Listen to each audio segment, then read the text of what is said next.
नमो अर्यन्ताणं नमो चित्ताणं नमो अयनियाणं नमो अध्यायाणं नमो लोये सवसाहुणम् ऐसवञ्चानमकार सवपावपनासनो मङ्गलानं च संवेशिं परमं हवै मङ्गलम् नमो दुर्वादिरागादि वैरिवारनिवारिणे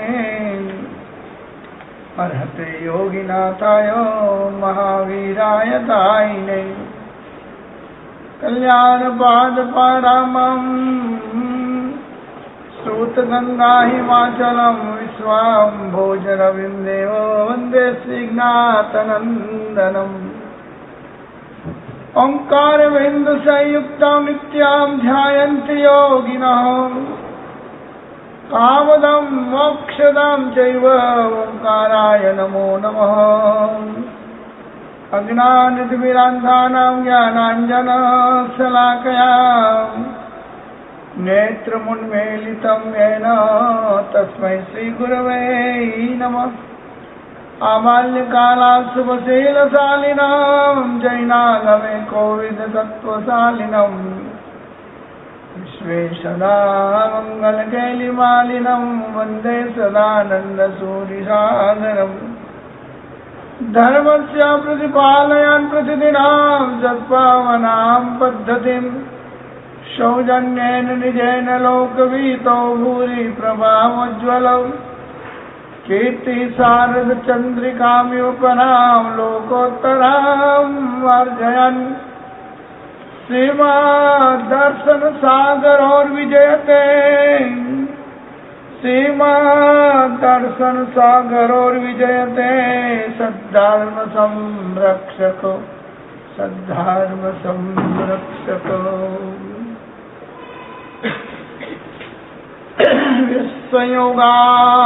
विश्वयोगाविपमुक्तस्य अनगारस्य भिक्षुणो विनयं पावुकरिष्यामि आनुपूर्वीं सुनेहमे। परम पुकारी जीव मात्र के कल्याण की भावना वाले महापुरुष चरम तीर्थवर्ती भगवान महावीर स्वामी जी, जब उन्होंने अपने केवल ज्ञान के द्वारा, अपने केवल दर्शन के द्वारा जान लिया, उन्हें ज्ञात हो गया कि अब मेरा निर्वाण काल है, अंतिम समय अब जाने की घड़ी है, बहुत ही निकटतम आ चुकी है। वैसे समय के अंदर भगवान अपना सर्वस्व लुटाने के लिए और दुनिया को समृद्ध, सुखी और आनंद के सरोवर के अंदर स्नान कराने के लिए उन्होंने अपने शरीर के ऊपर ध्यान न देते हुए, मृत्यु का भय न रखते हुए वो पावापुर की धर्म सभा के अंदर विराजमान हो गए। नॉन स्टॉप 48 यानी 16 प्रहर तक उन्होंने धर्म देशना नॉन स्टॉप दिया। 50,000 साधु देवी गौतम स्वामी जी के और 14,000 साधु भगवान महावीर स्वामी के और भगवान के परम गुरु भक्त नवमल्ली और नवलच्छी देश के राजा, ये सारे बैठे हुए 16 प्रहर तक। यानी आप विचारो कितने 3 दिन हो गए। क्या भूख नहीं लगी होगी, प्यास नहीं लगी होगी,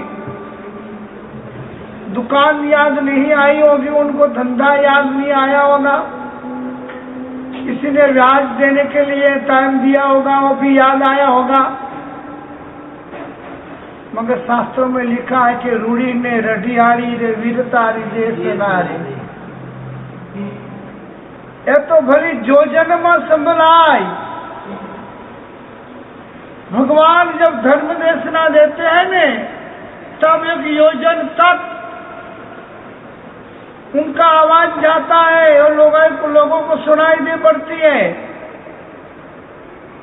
साकर द्राक्ष ते हारी जाय, कुमति जनना मद मोराई। और इतनी मीठी लगती है, इतनी मधुरी लगती है भगवान महावीर के वचन, वाणी, प्रवचन। साकर और द्राक्ष दोनों उसके सामने फिक्के पड़ जाते हैं और आदमी को उस समय नींद, थकावट या और कोई चीज बिल्कुल उनको याद तक नहीं आती है। इतना प्रभाव उस भगवान की वाणी का होता है। ऐसी वाणी परमात्मा की चलती रही और भगवान ने उस समय, अंतिम समय में जो बातें बताई, उस आगम ग्रंथ का नाम है उत्तराध्याय सूत्र, जो अभी पढ़ रहे हैं अपन ऑनलाइन। क्योंकि वर्तमान के अंदर लोग विनय विवेक चुक चुके हैं और भगवान ने अंतिम समय के अंदर 16 प्रहर तक जो धर्म देशना बहाई, उसके अंदर पहला ही अध्याय विनय अध्ययन बताया है। विनय, जिस घर में विनय विवेक नहीं है, जिस समुदाय में विनय विवेक नहीं है, जिस व्यक्ति में विनय विवेक नहीं है, जिस ग्रुप में विनय विवेक नहीं है, वहां पर जीरो है। वहां कोई हीरो नहीं बन सकते हैं, वो सब हीरो होते हैं। सब में मनप्पण होता है, सब में एक ही चीज होती है कि मैं कोई किसी से काम नहीं हूं। और ऐसी समाज होता है, ऐसा कोई परिवार होता है, ऐसा समुदाय होता है, उसकी उन्नति और विकास कभी नहीं हो सकता है। इसलिए कल मैंने इस विनय अध्ययन के अंदर हमने 15 दिन तक सिर्फ विनय और विनय के ऊपर ही 15-20 दिन प्रवचन दिए। कल हमने विषय बदला था, अध्ययन तो का वही है, विनय अध्ययन ही है, मगर भगवान ने इस विनय अध्ययन के अंदर तरह तरह से व्यक्ति को, मानव और महामानव किस तरह से वो बने और पशुता के अंदर न चला जाए। पशुता यानी क्या? गलत रास्ते जाना, गलत दोस्त रखना, गलत खाना खाना, गलत पीना पीना, गलत धंधे करना, गलत जगहों पे जाना, गलत तरह का जीवन बनाना, मुख में राम बगल में छुरी, ऐसी जिंदगी जीने वाली जो जिंदगी होती है वो पशुता की होती है। तो ये महान पुण्य के उदय से मनुष्य की जिंदगी मिली है। आप एक दिन के अंदर 25 करोड़ रुपये कमा सकते हो, मगर उस 25 करोड़ रुपये से गया हुआ दिन वापस आप नहीं ला सकते हो।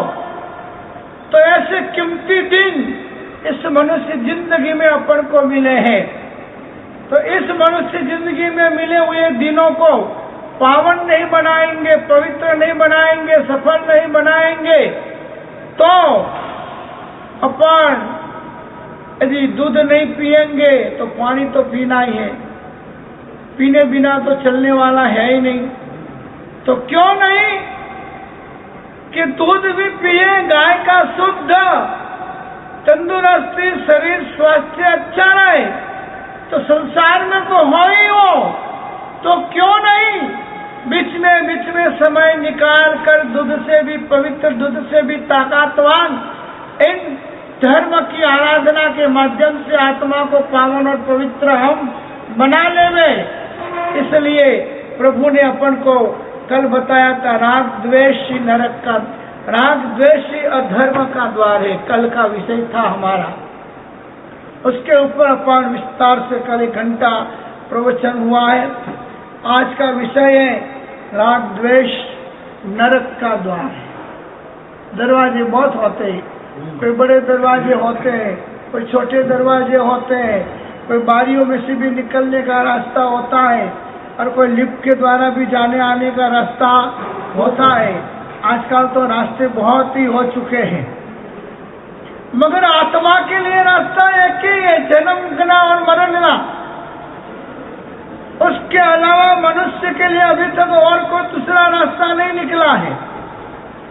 जिसने भी जन्म लिया है उसको एक दिन यहाँ से विदाई लेना है। और अभी तो कुदरत ने काला कहर बरता दिया है।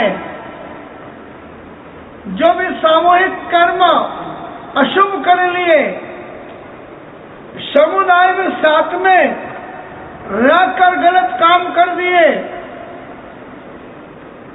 एकजुट होकर 50, 100, 200, 500 लोगों ने कोई रात्रि भोजन कर लिया, कोई ऐसे धर्म को अशोभनीय कर्म कर लिए, कई समाज में फूट पड़वा दी, कई संघों में आग लगवा दी, कई कुटुंब परिवारों के अंदर लड़ाई झगड़े करवा दिए, कई राग द्वेष, वो भी एक ही नहीं, सामुदायिक कर्म जितने अपन लोगों ने इस भाव में, परभाव में या किसी भी भाव में बंधे, वो कर्म कभी न कभी जीवन में उदय में आता है। और उदय में आता तो इस तरह से आता है, जैसे अभी कोरोना आया है नहीं, सामुदायिक आया है, किसी एक व्यक्ति के ऊपर नहीं आया है। सामुदायिक रूप से जगह जगह पर विश्व के अंदर जहाँ खाना गलत है, जहाँ पीना गलत है, जहाँ कार्य करना गलत है, जहाँ की रुचि, नीति और प्रकृति सब गलत चली वर्षों तक, और वही सामुदायिक हित में महाघोर पापों के कर्म किए। इसलिए वो कर्म भी वर्तमान में उदय में आए, महावीर की दृष्टि में, महावीर के दृष्टिकोण में। इसलिए अपन देख रहे हैं कि अच्छे अच्छे लोगों को बुखार आता है, कोई टच होता है, कोई स्पर्श होता है, खाली देखने भी चले जाते हैं और कोरोना हो जाता है। और भयग्रस्त तो लोग इतने बने हुए हैं कि मालूम पड़े कि उसको हुआ है, अब वो हॉस्पिटल जाकर छुट्टी मिल गया है, अच्छा हो गया है, तो भी उसको देखकर डर लगता है। उससे बात करने में, उसको मिलने में, उससे हाथ मिलाने में या उससे दोस्ती रखने में भी डर लगता है। ये संसार पहले से ही स्वार्थ से भरा हुआ है। यहाँ पर आप कोई ऐसा मत समझो कि यह व्यक्ति मेरा है। जवा तो दे जख्म लईने, खबर પડશે કોણ ઊભા છે નમક લઈને અને કોણ ઊભા છે મલમ લઈને। जब दुखी स्थिति में, कोई ऐसी गंभीर परिस्थिति में से जब आप निकल रहे हो ने, और उस समय मालूम पड़ेगा आपको कि टेंशन के समय के अंदर कौन आदमी अपना है वो मालूम पड़ता है। दुख के समय में, आपत्ति के विपत्ति के समय में कौन अपना है मालूम पड़ता है। जवा तो दे चाल जल जखम लईने, जखम लेके जाओ तब मालूम पड़े, खबर पड़से कौन उभा छे नमक लईने। आपके उस जख्म के ऊपर नमक लगाने वाला कौन है, यानी आश्वासन, प्रेम। अरे घबरा मत, मैं तेरे साथ हूँ। हाँ, इसलिए तो कहा गया कि मित्र ऐसा कीजिए जैसे सिर का बाल, काटे कटावे पीछू कटे तोय न छोड़े ख्याल, मर जाए मगर दोस्ती न छोड़े, उसका नाम दोस्त कहा गया है। और अपने जैन धर्म के अंदर तो इसलिए कहा कि कल्याण मित्र बनाओ। कौन से मित्र बनाओ? कल्याण मित्र बनाओ, जो आपको हर समय के अंदर अच्छी सलाह, अच्छी बात, अच्छी जगह जाना, अच्छी जगह आना, अच्छे कर्म करना और सुख दुख के अंदर वो अपन को समाधि और शांति देवे, गायब न हो जाए। हाँ, उसको बोला जाता है कल्याण मित्र। तो बनाओ तो कल्याण मित्र बनाने का। इसलिए यहाँ पर इस विनय अध्ययन के अंदर अपन को आज विषय रखा है, राग द्वेष ही नरक का द्वार है। नरक का द्वार क्या है? राग द्वेष। तो राग द्वेष क्या है? मन के अंदर अप्रीति होना, मन के अंदर द्वेष आना, मन के अंदर क्रोध आना, मन के अंदर कसाय आना, और उसको प्रैक्टिकल में लाकर न करने का काम कर देना, किसी को मार देना, किसी को मरवा देना, किसी के लिए षड्यंत्र करना, किसी को गाली गलौज करके उन्हें खराब बताना दुनिया की नजरों में, वो कांटे का रास्ता है। और कांटों के रास्तों के ऊपर बिना जूते चलने वाले व्यक्ति के पांव में क्या आता है? खून आता है, दर्द होता है, वेदना होती है, आगे चलना उसका मुश्किल हो जाता है। वैसे ही जिस व्यक्ति के दिल में राग द्वेष भरा है वो जीते जीते नरक जैसा है। क्यों? मैत्री आएगी नहीं, राग द्वेष होगा तो। प्रेम किसी के प्रति आएगा नहीं, राग द्वेष होगा तो। अनुमोदना करने का मन में किसी अच्छे आदमी का भी, कोई अच्छी तपस्या कर रहा है, कोई अच्छी धर्म प्रभावना कर रहा है, कोई अच्छे धर्म के काम करवा रहा है, कोई अच्छे तीर्थों की प्रभावना कर रहा है, कोई गांव गांव नगर नगर ढाली ढाली घूम के जैन शासन की प्रभावना कर रहे हैं, कोई शांत रहकर समाधि में बैठकर साधना कर रहे हैं।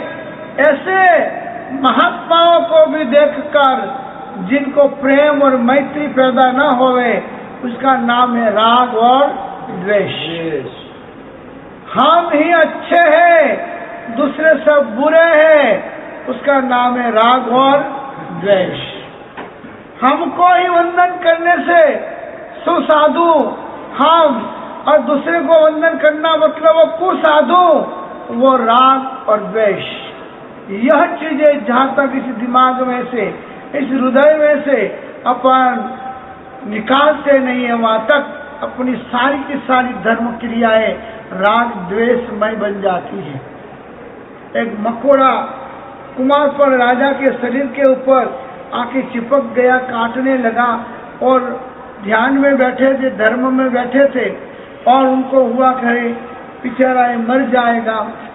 उस मकोड़ों को बचाने के लिए उतनी चमड़ी काट कर उन्होंने साइड में रख दी, मगर मकोड़ा को खींच के ऊपर से नहीं निकाला। इतनी सहनशीलता, इतनी कृपा, इतनी दया राग द्वेष बिना के व्यक्ति को होती है, तब उसको खुद के शरीर के ऊपर भी ममत्व भाव नहीं रहता है।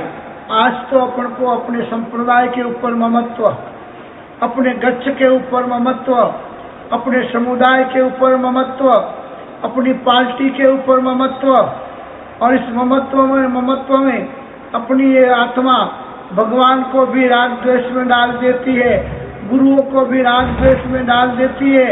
और वही राग द्वेष का निमित्त है, वही राग द्वेष का कारण है। इस राग द्वेष को छोड़ना यानी नरक के द्वार से बचना, और इन राग द्वेष को पकड़ के रखना, उसका नाम है नरक का द्वार। क्या? राग द्वेष नरक का द्वार। जीवन के अंदर अभी कोई भरोसा नहीं है। आदमी का कितना आयुष्य है, आदमी की कितनी स्थिति है, आदमी कहाँ तक है, उसका बीमा अभी कोई नहीं है, कुछ भी नहीं है। एक जन को आया और एक साथ में पूरे परिवार को आ जाता है। एक व्यक्ति को आया, पूरे घर वाले भयभीत बन जाते हैं। और आता है तंदुरुस्त लोगों को, ऐसा नहीं कि बीमार लोगों को आता है कि जो बीमारी चल रही है वो। ये सारे कुदरती जो सामूहिक कर्म किए, रात्रि भोजन शादियों में करवाए, हजारों लोगों को जमा करके, जैन धर्म में जन्म लेने के बाद इस तरह का शादियों का आयोजन किया कि लोगों को दिखाने के लिए अभी तक किसी ने न किया हो वैसी व्यवस्था। जैन भोजन अलग, अजैनों का भोजन अलग, फिर वो मांसाहारियों के लिए स्टॉल अलग, फिर वो पीने वालों का स्टॉल अलग, फिर उसका स्टॉल अलग। व्यवस्था कौन करवाई? शादी वालों ने, यानी जैन ने करवाई। जिनके घर में शादी है उन लोगों ने करवाई, और ये हुआ सामुदायिक कर्म। अब उसमें जितने भी जुड़े हैं, आए शादियों में सारे लोगों को सामुदायिक शुभ कर्म का उदय वहां बंद होता है, और फिर जब उनका उजीरना होती है वो बढ़ता है, जब धीमे धीमे धीमे धीमे तब एक साथ में कुदरत उठती है। देश और दुनिया में जब पाप का भार, अत्याचार, मांसाहार, ऐसी ऐसी चीजों का कुदरत के साथ खिलवाड़ जब ज्यादा हो जाती है ने, तब कुदरत एक दिन प्रकोप चालू कर देती है। फिर कभी विनाश पानी के द्वारा कर देती है, कभी विनाश अनावृष्टि के द्वारा कर देती है, कभी रोगों के माध्यम से लोग मर जाते हैं, और कभी ऐसा, क्या नाम है अभी, कोरोना, बस रोना ही रोना। अच्छे अच्छे अपन जन्मे तब से लेकर आज तक पहली बार अपन देख रहे हैं कि मंदिर बंद रहे, धर्मशालाएं बंद रही, औषधशालाएं बंद रही, और पहली बार इतिहास में 4-4 महीने तक साधुओं के प्रवचन भी बंद रहे। अरे लोगों को कितनी फुर्सत मिली है अभी तो। पहले बाप को बेटे को मिलने की फुर्सत नहीं थी, अपनी घरवाली से बात करने की फुर्सत नहीं थी, घर में आता तब खाया नहीं खाया भागता था, घर में आकर सोया नहीं सोया भागता था। उन सारे लोगों को आज इतनी फुर्सत है कि 2 महीना 3 महीना से आराम से घर छोड़कर नीचे उतरने में उनको डर लग रहा है। अब उनके बुद्धि में परिवर्तन जो लावे, सामायिक प्रतिक्रमण, भक्ति, स्वाध्याय, सेवा, और आज तक की जिंदगी का हिसाब लगावे कि मैंने आज तक क्या किया है, पश्चाताप के पावन आंसू बहावे। अभी तक की जिंदगी में इतना कमाया हूं, अब आयुष्य का कोई भरोसा नहीं है। ये रोग नीचे नहीं उतरने के बावजूद भी पकड़ सकता है।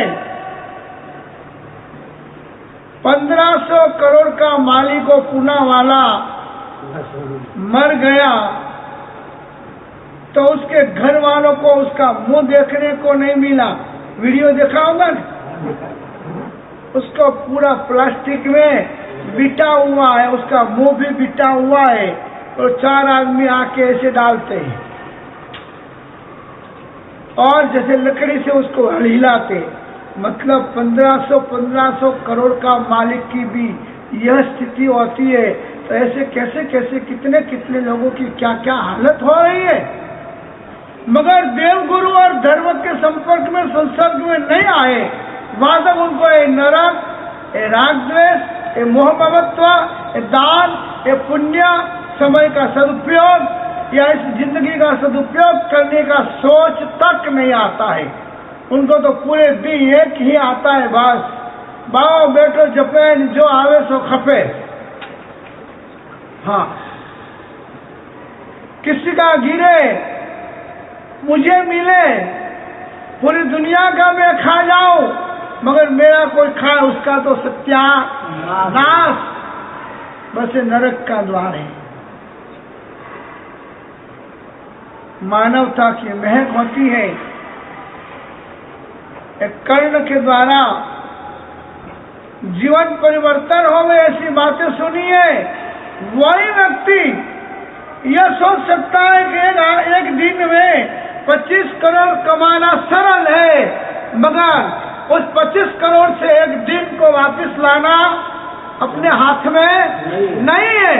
तो ऐसे कितने दिन चले गए अपने हाथ में से, और अभी तो पता नहीं है, पता नहीं है पल का, और सामान है 100 साल का। इसलिए यह कल अपन बात ली थी कि 2 कुलपुत्र या मंत्री, महामंत्री के 2 पुत्र थे। शॉर्ट में पूरी बात कल अपन बता दी थी। एक बार किसी दुश्मन के साथ कोई लड़ाई झगड़ा उन लोगों को हो गया था। और संसार में तो चलता ही रहता है, लेन देन, लड़ाई झगड़े, गाली गलौज, स्वास्थ्य के लिए क्या नहीं करता है। धर्म के नाम पे धंधा हो रहा है और सेवा के नाम पे चंदा हो रहा है। न जाने आज आदमी को क्या हो गया है कि धन के पीछे ही वो अंधा बन गया है। तो ऐसे कोई लेन देन में झगड़ा हो गया तो सामने वालों ने वो महामंत्री का एक लड़का का अपहरण करके खून कर दिया। अब महामंत्री का लड़का मर गया। एक दिन उसकी मम्मी, बचा हुआ जो लड़का था ताकतवान था, सुरवीर था, बहादुर था, उसने अपने बच्चा को, युवान लड़का को कहा कि इतना बेटा तू इतना बहादुर है, इतना ताकतवान है, इतना पहुंचा हुआ है और तेरा भाई का खून फलाने ने कर दिया, उसका बदला तो ले। क्योंकि धर्म पाए हुए नहीं थे। राग द्वेष छोड़ना कोई खेलने की बात नहीं है, कोई खाने की बात नहीं है कि व्यक्ति राग द्वेष, छोटी सी गाली भी किसी ने दी हो तो आदमी जिंदगी भर भूलता नहीं है, याद रखता है। चलने चले मरते मरते बेटे को भी कह के जाता है, याद राग दे वन्ने वन्ने गाली दी थी। ये राग द्वेष छोड़ना बहुत बड़ी उदारता होता है। एक दिन मौका देखकर उस मंत्री के लड़के ने उसको उठाया। अभी ये उठाने का ने सुपारी देने का धंधा चल रहा है ऐसा नहीं है, पहले से चालू है, सब परंपरा से ये सब धंधा चालू है। उठा के ले आया उसको और बांध दिया, खड़ा चाकू लिया जबरदस्त बड़ा हाथ में और माँ के सामने उसको झुका दिया सिर और पूछा, बोल अब किस तरह से तुझे मारूं के। अब सामने करने का, मुकाबला करने का उसकी कोई ताकत नहीं था, क्योंकि हथियारधारी थे, बलवान थे, ये मजबूत थे, मगर वो बुद्धिशाली था। उस व्यक्ति ने कहा कि अभी तो मैं आपके शरण में हूं। क्या बोला? अभी तो मैं आपके शरण में हूं। शरण आए हुए व्यक्ति को जिस तरह से मारा जाता है उस तरह से मारिए।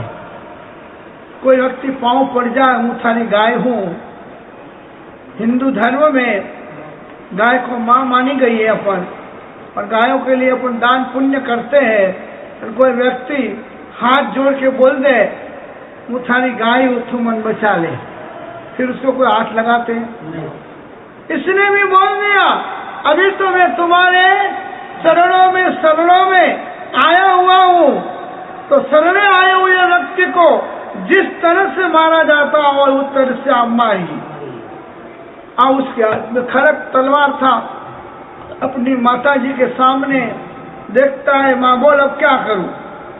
माँ भगवान महावीर की भक्त थी, मगर देखो भक्त बनना यानी राग द्वेष छूट जाता वो नहीं है। कभी कभी तो भक्तों को भी राग द्वेष आ ही जाता है, क्योंकि संसार में बैठे हैं, लेन देन में बैठे हैं, कुटुंब कबीला को पालना है, पोसना है, तो उसमें कभी कभी उनको कुछ न कुछ तो छोटा मोटा होता है। मगर माँ ने सुना था कि वैर से वैर समय नहीं। किसी ने अपने साथ वैरानुबंध किया है या झगड़ा किया है तो उसके साथ झगड़ा वापिस करने से और कोई समन होने वाला नहीं है, शांति होने वाली नहीं है, एकता प्रेम होने वाला नहीं है। प्रेम और प्यार से गंगा बहती है प्यार की। क्षमा, गलती किए हुए व्यक्ति को भी क्षमा दे देना और उसको भी गले लगा देना। महावीर ने कहा है, सावो बने आग तो तू बनजे पानी, एवी प्रभु वीर नीचे वाणी। महावीर ने क्या बोला है? सामो बने आग तो तू बनजे पानी, एवी प्रभु वीर नीचे वाणी। भूल भान भूली ने चंड कोशिके, डंक भयंकर दिधाम। बुझ बुझ बुझ बुझना अमृत वेले, दुखड़ा सहरी लिधा। भगवान जब जंगल में से निकल रहे थे, लोगों ने कहा कि यह आग बबूला एक सांप रहता है, जिसको काटता है वो तुरंत मर जाता है। भगवान वहां खड़े रह गए। जो किसी से न होवे वैसा काम महापुरुष करते हैं। वहां खड़े रह गए और आया वो आग बबूला, एक डंक दिया। उसको भरोसा था डंक मारूंगा वो गिरेगा, महावीर अभी गिरेंगे मेरे ऊपर तो मैं मर जाऊंगा। डंक मार के पीछे हट गया, वापिस आया कि तो गिरा नहीं है, दोबारा डंक लगाया, वापिस खिसक गया, मगर महावीर तो वैसे के वैसे खड़े रहे। माँ के हृदय में वात्सल्य होता है तो बेटा के लिए है स्तन में से खून के बदले क्या निकलता है? दूध निकलता है। और अपन को यहाँ कोई मारे चाकू तो दूध निकलेगा है नहीं, कि अपने में इतना प्रेम नहीं है, वात्सल्य नहीं है। मगर भगवान महावीर को प्राणी मात्र के ऊपर, जीव मात्र के ऊपर, विश्व के हर व्यक्ति के ऊपर प्यार और वात्सल्य था। तो ऐसे के ऐसे करुणा के आहा कैसा क्रोध किया इसने। ये आत्मा साधु अवस्था को पाया हुआ था मगर क्रोधी बन गया। क्रोध में उस मुनि बाल मुनि को मारने दौड़ा, उस खंभे के साथ सिर उसका भटका गया, वहां से मरकर तापस बना। वहां पर भी क्रोध आया, क्रोध को छोड़ न पाया तो राजकुमारों को मारने के लिए दौड़ा, कुआं में गिर गया, कुहाड़ी खुद की लगी और अब क्या बना है? सांप। अब भी ये क्रोध से नहीं रुकेगा तो इसकी कैसी दुर्गति होगी, कैसी गलत गति होगी इसकी। इसलिए तीसरी बार जब वो डंक मारने आता है तब प्रभु महावीर के मुख में से करुणा से, वात्सल्य से शब्द निकलता है, बुझ बुझ बुझ चंडकोशिया है चंडकोशिया बोध पाम। चंड એટલે प्रचंड क्रोध वाला। अरे एकदम सोच में पड़ गया, अरे 3 बार काट लिया तो भी आदमी गिरा नहीं, जिसके ऊपर खाली नजर डाल के फूंक मार दो वो मर जाए। अरे ये अभी बोल रहे बुझ बुझ, कुछ सुना है, कहीं देखा है, और उसको जाति स्मरण ज्ञान आता है। और नरक में जाते हुए उस साधु को, उस सांप को भगवान ने बुझ बुझ बुझ कह के बचा लिया था। ये माँ को शब्द याद आए, सुना हुआ कभी निष्फल नहीं जाता है। मैं बहुत सी बार कहता हूँ भगवान की ये वितराग की वाणी आपके दुख के अंदर आपकी आपत्ति को दूर नहीं करती है। आए भगवान की जो वाणी, जिन वाणी बिना कमाई में लुक्के बैठे हुए हैं, तब यदि ये वाणी सुनी हुई है तो रुपये के ढेर नहीं आ जाते मगर समाधि रहती है। दिमाग के अंदर डिप्रेशन नहीं आने देगी ये वाणी। अरे भाई आज तक तो आया नहीं गया, ये तो सब नाशवंत है।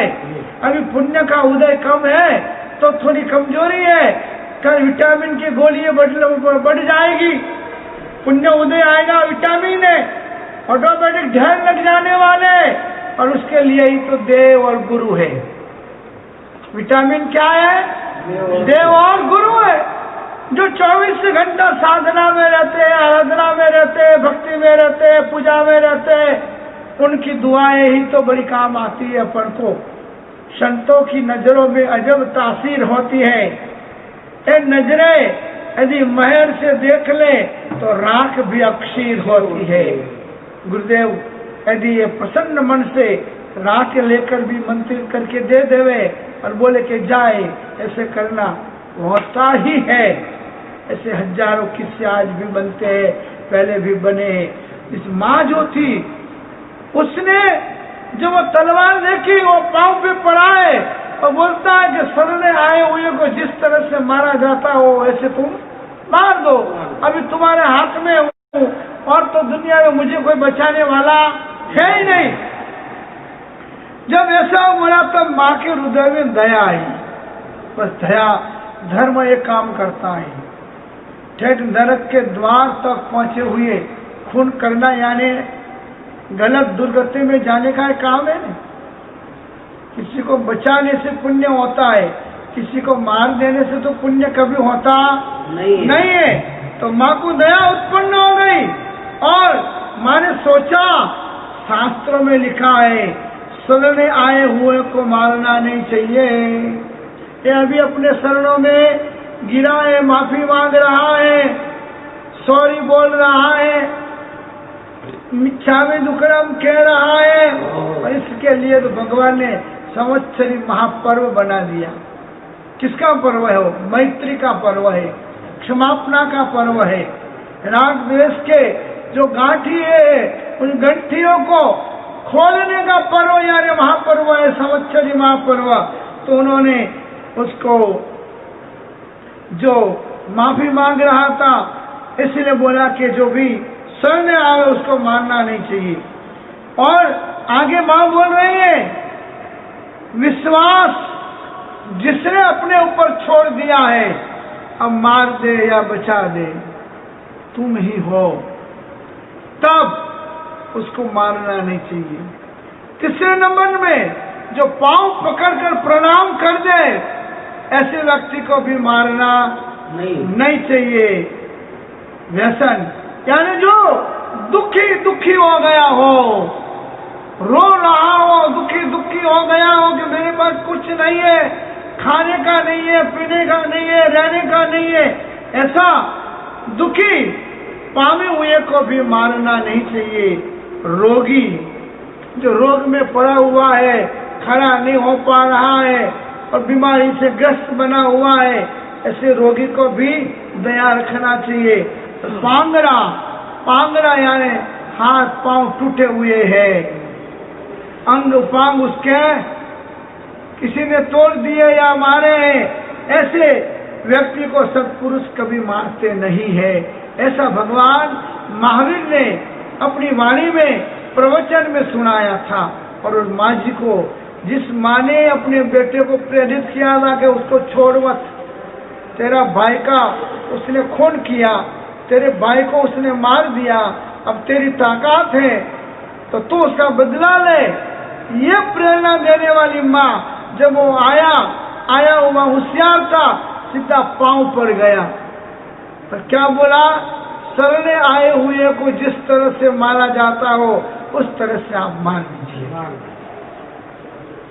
माता ने कहा है, बेटा सभी जगह क्रोध काम का नहीं है, अभी तो क्षमा कर दे।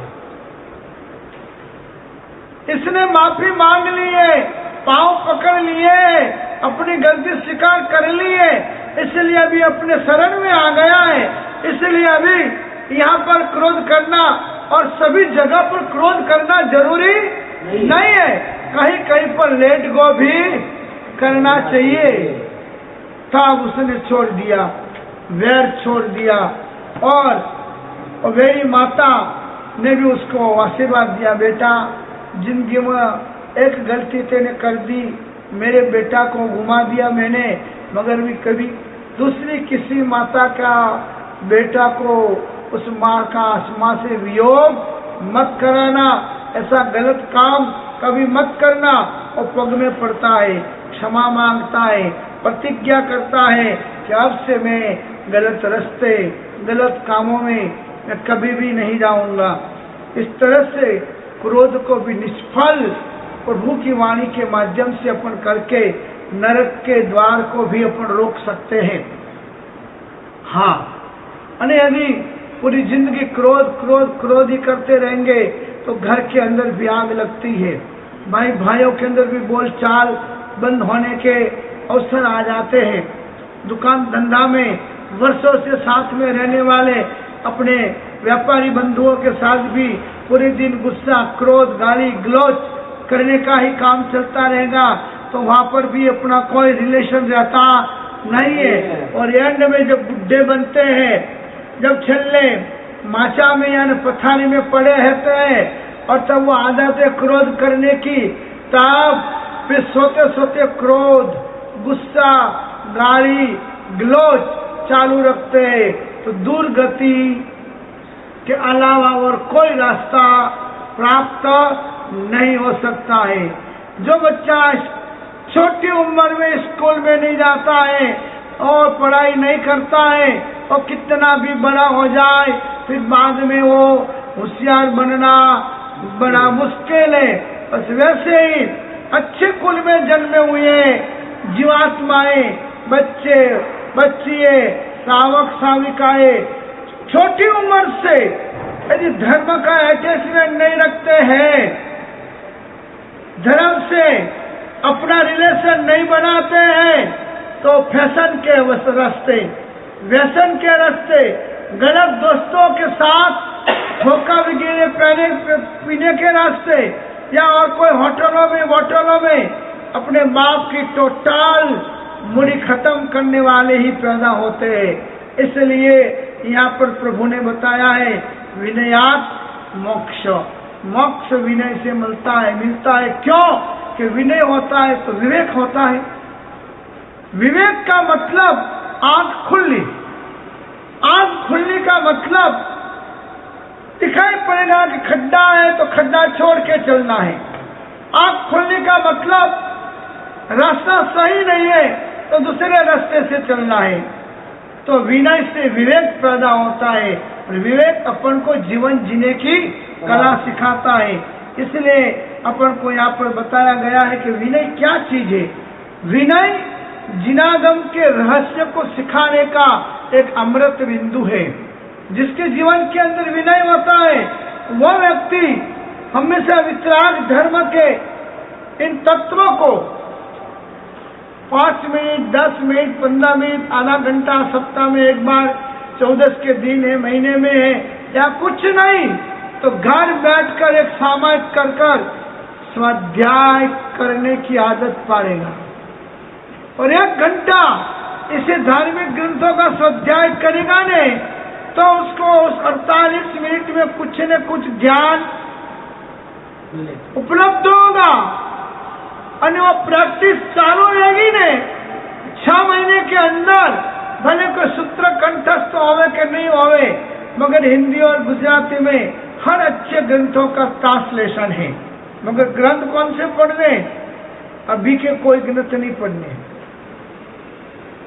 क्योंकि अभी के जितने भी आचार्यों के ग्रंथ हैं सब रागद्वेष वाले हैं।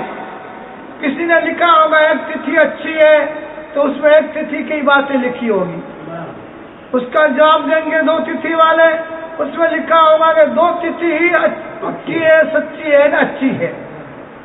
3 तिथि का ग्रंथ होगा तो उसमें लिखा होगा 4 तिथि 4 थोए वाले गलत है, 3 थोए वाले सच्चे हैं। तपागच्छ वालों की होगी तो तपागच्छ वालों ने लिखा होगा कि तपागच्छ ही सही है, अच्छा है। खतरगच्छ की होगी तो और लिखेंगे खतरगच्छ ही सबसे जुना है, प्राचीन है।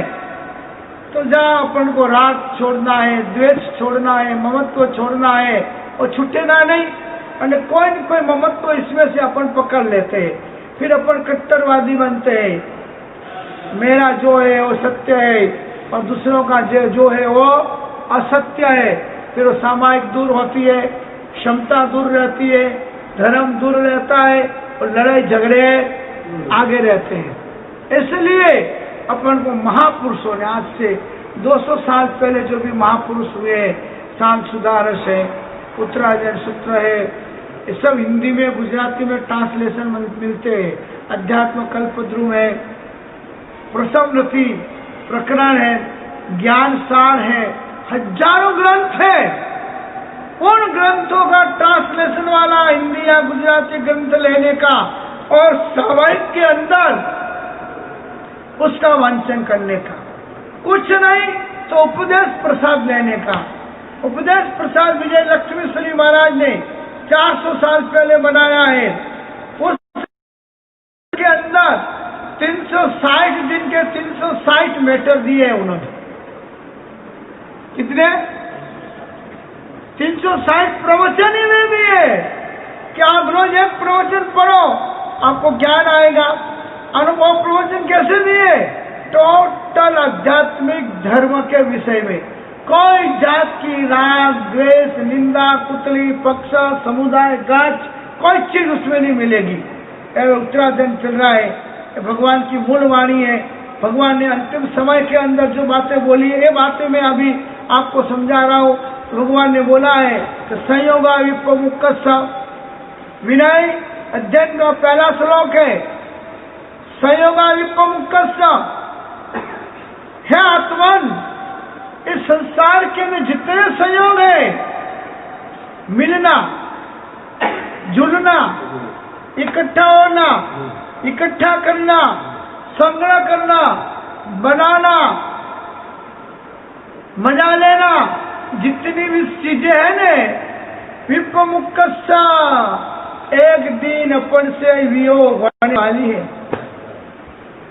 5,000 करोड़ रुपए जमा कर लिए, जिस दिन अपना पुण्य कमजोर हुआ तब वो 5,000 करोड़ कैसे भर्ती में पानी वाट आती ना, समुद्र में जब भर्ती आती तो समुद्र के किनारे तक उछलती है, और जब वो पूनम की ओर अमास की ओर चली जाती है तो 1 किलोमीटर तक पानी चला जाता है। बस वैसे ही संसार में रहे हुए जितने भी साधन हैं, सारे साधन विप्रमुख एक दिन अपन से वियोग होने वाले हैं। संयोगा विप्रमुख अनगार से भिक्षुणो विनय पाव करिष्यामि आनुपूर्विम सुने हमें। और वह भी कैसे बोल रहे हैं, आनुपूर्विम सुने हमें।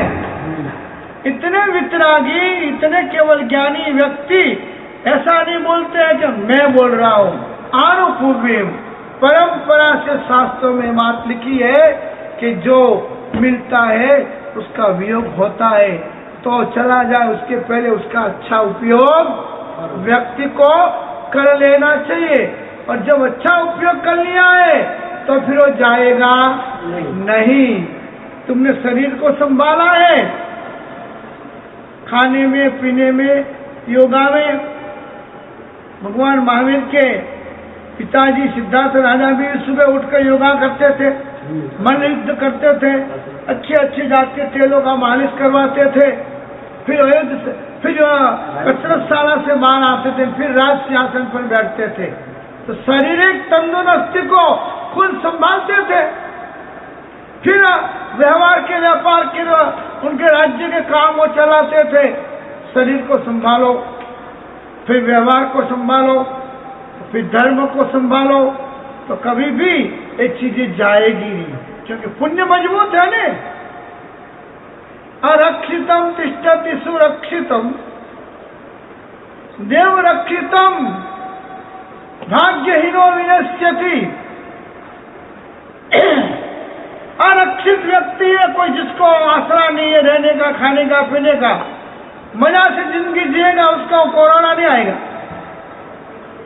अरक्षितम, इसका रक्षण करने वाला कोई नहीं है। पर सुरक्षितम तिष्ठति देव रक्षितम, जो फर्स्ट क्लास 16वें, 17वें, 25वें माले, 30वें माले रहता है, नीचे ही नहीं उतर रहा है, और बरोबर काढ़ा ले रहा है, दूध बरोबर पी रहा है, हल्दी वाला गरम गरम पानी पी रहा है, बरोबर सब बरोबर कर रहा है, मगर देव हतो विनश्यति। जो उसका भाग्य कमजोर होगा तो 30वें माले रहने के बावजूद भी उसको कोरोना आएगा। इसलिए भाग्य को मजबूत बनाना, और भाग्य को मजबूत बनाना यानी राग द्वेष को छोड़ना, मोह और ममत्व को छोड़ना, प्रिय और अप्रिय को लेकर कोई आंदोलन या कोई संघर्ष जीवन में कभी पैदा नहीं करना। वो महावीर का उपदेश विनय अध्ययन के अंदर भगवान ने बताया है। तो यहाँ पर अपन को कहा कि वैर को छोड़ दो, किसी के भी साथ बोलना चलना हो गया, दूसरे दिन सॉरी मिथ्या में दुक्कड़म कर दो। गौतम स्वामी जी गोचरी गए, 50 हजार शिष्यों के गुरु भगवान के लिए गोचरी लेने गए। आनंद श्रावक के घर पर आनंद ने बहुत बड़ा आराधक जीव था। गुरु गौतम स्वामी को कहा कि प्रभु मुझे ज्ञान हुआ है, मुझे ज्ञान से इतना इतना इतना इतना इतना एरिया पूरा दिखाई पड़ रहा है। गौतम स्वामी ने अपने ज्ञान का उपयोग रखा नहीं, ये उनकी योग्यता थी कि उनको नियम था कि मेरे गुरु जिंदे महावीर, गौतम स्वामी के गुरु कौन? महावीर। मेरे गुरु जिंदे, वहां तक मुझे मेरा ज्ञान का उपयोग रखने की कोई जरूरत नहीं है। तो उन्होंने ऐसे बोल दिया कि सावक को ऐसा ज्ञान होता ही नहीं। पर गोश्री बैठकर रिटर्न आ गए, आकर गोश्री आलो के भगवान को सवाल किया, सरल थे ना आत्मा, तो लब्धि आती है ने, देखो ये शक्ति है, लब्धि है, सरल होते उसको आती है। जो कपटी होता है, बोलता कुछ है, दिखाता कुछ है, करता कुछ है, ऐसे लोगों को मंत्र शक्ति सिद्ध होती नहीं है, क्योंकि जो सरल है। सीधा भगवान को बोला, प्रभु मैं आनंद के घर पर गोचरी गया था, आनंद ने कहा कि मुझे ज्ञान हुआ है, तो वो सच्चा है कि मैं सच्चा हूँ? भगवान ने बोल दिया आनंद सच्चा है, उसको ज्ञान हुआ है। गोश्री वैसे गुरु को पास रख दी और रिटर्न जाते गुरु गौतम स्वामी इतने लब्धि जन जन दिखा दिए, तन तन केवल उपजे, जिसको दीक्षा दे उसको केवल ज्ञान हो जाता है, ऐसी लब्धि। एक इतने से पात्र में खीर बैरी, अंगूठा रख दिया और 1500 साधुओं को इतनी पात्री में पालना करवा दिया। और अपन 10 रसोईया रखे हो तो रसोई कम पड़ जाती है। ऐसे लब्धिदारी, मगर विनय कैसा, उनकी विनम्रता कैसी, उनकी सरलता कैसी कि एक श्रावक के घर गए हो और जाके बोलते हैं आनंद श्रावक जी आप सच्चे हो, मैं गलत हूं, मिच्छामि दुक्कड़म। ये सरलता लाने के लिए अपन को प्रवचन सुनने हैं। इतनी नहीं आने वाली, मेरे में तुम्हारे में किसी में नहीं आने वाली है, मगर ये सुनकर गलत करते होंगे ना अपन, तो दर्द होगा अपन को कि हमारे वडील, हमारे गुरु गौतम स्वामी श्रावक को मिच्छामि दुक्कड़म देने गए। उनकी परंपरा के अंदर लगभग 1000 साल के बाद धर्म सागर जी हुए। उन धर्म सागर जी ने एक बार व्याख्यान के अंदर एक श्रावक को बहुत डांट दिया, उसको आ गया बहुत गुस्सा, उसने उपासना में आना छोड़ दिया। अब प्रदूषण के दिन आए तो विजय हिरसुरी महाराज उस धर्म सागर जी के गुरु, उन्होंने बोला कि धर्म वो श्रावक तेरे हिसाब से बंद हुआ है। अरे वो धर्म सागर जी इतने विद्वान कि जिन्होंने कल्प सूत्र के ऊपर टीकाएं लिखी है और ऐसे ऐसे ग्रंथों की रचना की। उस समय में अकबर को प्रतिबोध किया है हिरसुरी महाराज ने। उस समय में हिरसुरी महाराज ने एक शिष्य का नाम रखा सैन विजय, देव विजय, और एक शिष्य का नाम रखा धर्म सागर। तब से शाखा चालू हुई है विजय हिरसुरी महाराज के समय से, तपागिच्छाधिपति। तो धर्म सागर जी तुरंत श्रावक के घर पे जाते हैं। श्रावक जी उस दिन की जो बात है आप भूल जाइए, उसमें गलती मेरी है, आपकी गलती कुछ नहीं थी। और गुरुदेव ने मुझे बोला है कि आप सच्चे थे, गलती मेरी कि मिच्छामि दुक्कड़म। ऐसी सरलताएं उस समय के श्रावकों में होती थी।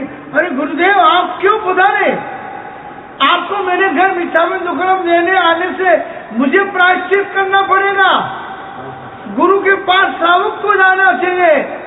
मगर मान गिरता था ना, अभिमान। जहां तक ये अभिमान आता ने, वहां तक ये धर्म, कर्म, गुरु, भगवान सब साइन हो जाते हैं। मगर गुरु ने मान छोड़ा और पहले जाके मिच्छामि दुक्कड़म दे दिया, फिर वो श्रावक भी रोता रोता गुरु के पांव में पड़ा और उस समय धर्म सागर जी के साथ उपासना में आया और प्रसाद लिया और बड़ी आराधना की। वैसे सरलता मोक्ष का द्वार है। क्रोध, कसाई, राग द्वेष जीवन में जितने अपन बढ़ा लेते, कोई धर्म के नाम से, संघों के नाम से, कोई संस्थाओं के नाम से, कोई मंडलों के नाम से, कोई सेवाओं के नाम से, जितना अपन राग द्वेष बढ़ाते हैं उतना अपनी आत्मा राग द्वेष से बंधित बनती है और वो अधर्म का द्वार बन जाता है। और वो फिर नरक के अंदर लेके जाता है। आदमी डायरेक्ट जेल में नहीं जाता है, जेल में जाने के पहले वो ऐसे ऐसे काम कर लेता है, कभी चोरी कर लेता है, कभी जेब काट लेता है, कभी किसी का सोना खा जाता है, कभी किसी का चोरी का माल ले लेता है, कभी किसी को हिसाब किताब में उल्लू बना देता है। तब ऐसे 2-4 केस जमा हो जाते हैं, फिर वो कंप्लेंट आगे बढ़ती रहती है रोज, फिर वो कंप्लेंट मजबूत बनती है, तब उसकी गिरफ्तारी होती है और उसको अंदर डाला जाता है। बस एक कर्म भी ऐसे है, जैसे बढ़ते जाते हैं न वैसे वो कर्म की कंप्लेंट ऊपर कर्म राजा तक जाती है, फिर धर्म राजा इस तरह का सार्वजनिक रीत से बने हुए लोगों के जो अशुभ कर्म है उसकी शिक्षा देने के लिए अशुभ कर्म उदय से सामुदायिक अशुभ ऐसे कोई घटनाएं घटती है, जिसमें रेलवे के बड़े बड़े एक्सीडेंट हो जाते हैं, जिसमें बम विस्फोटों में लाखों लोग मर जाते हैं, जिसके अंदर आंदोलन में कई लोग गोलियों में मर जाते हैं, कई शेयर बाजार में बम विस्फोट हुए तो कितने लोग अचानक ही मर गए। जो वहां खड़े थे और 2 मिनट पहले वहां से उस तरफ चले गए, बच गए, वहां खड़े थे वो 2 मिनट पहले वहां आके खड़े रह गए। यही कर्म है कि जब कर्म पाप का कर्म अशुभ कर्म उदय में आता है आदमी को वाले आता है। बस तो ये कोरोना भी ऐसा ही कर्म है कि अभी पूरे विश्व के अंदर ये फैला हुआ है, और विश्व के अंदर फैले हुए इस कर्म को भी तोड़ने के लिए धर्म बताया है, आराधना बताई है, भक्ति बताई है। जितना आप कवच बख्तर बुलेट प्रूफ, धर्म क्या है? बुलेट प्रूफ है। रोज एक पक्की नौकार वाली गिनो, एक अपने इष्ट देव की नौकार वाली गिनो, एक अपने गुरुदेव की नौकार वाली गिनो, 3 और कुल देवता, जो अपने कुल की देवता है उस कुल देवता की भी माला गिनो एक। अब घर बैठे काम क्या है? बच्चों को प्यार करो, लाड करो, घर वालों से रिलेशन अच्छे बनाओ। इतने वर्षों में तो घर वाले को टाइम दिया नहीं, पप्पा को टाइम दिया नहीं, बच्चों को टाइम दिया नहीं, घर में टाइम दिया नहीं। अब टाइम है तो उनको अच्छी अच्छी बातें सिखाओ, अच्छे अच्छे संस्कार दो, उनमें कोई गलती है वो सुधारो, तो ऑटोमेटिक इस करुणा का समय का भी सदुपयोग हो जाएगा और घर में स्वर्ग के द्वार खुलने हो जाएंगे। आज के दिन आप सभी को यही प्रेरणा है कि आप सभी लोग विनयवान बने, विवेकवान बने और जीवन के अंदर धर्म के प्रवेश द्वार को पकड़कर अपने घर में विनय विवेक का वातावरण खड़ा करें और राग द्वेष गलती हो गई हो उनको लेट गो करना, उनको भूल जाना, उन गलतियों को दोबारा याद नहीं करना, वही घर में मोक्ष का द्वार लाती है। आज के दिन आप सभी को यही करना है। दिल्ली 9:30 से 10:30 ऑनलाइन प्रवचन चालू है। जिंदगी में टाइम मरोगे तब मिलेगा, यदि जिंदे हो तो जिंदे जिंदे रोज 9:30 से 10:30 का टाइम अवश्य निकाल कर धर्मवाणी भगवान महावीर की अंतिम वाणी विनय अध्ययन चल रहा है, जिसके अंदर मूल विषय तो विनय रहेगा, मगर उसके अंदर अलग अलग विषयों को लेकर मैं आपको समझाने की कोशिश करूंगा। और दोपहर को 10:50 पर पारस चैनल के अंदर भी प्रवचन चालू है। 10:50 पर पारस चैनल में भी आता है। सर्वमंगल मंगल्यम सर्वकल्याण कारणम प्रधानम सर्वधर्माणम जैनम जयति शासनम।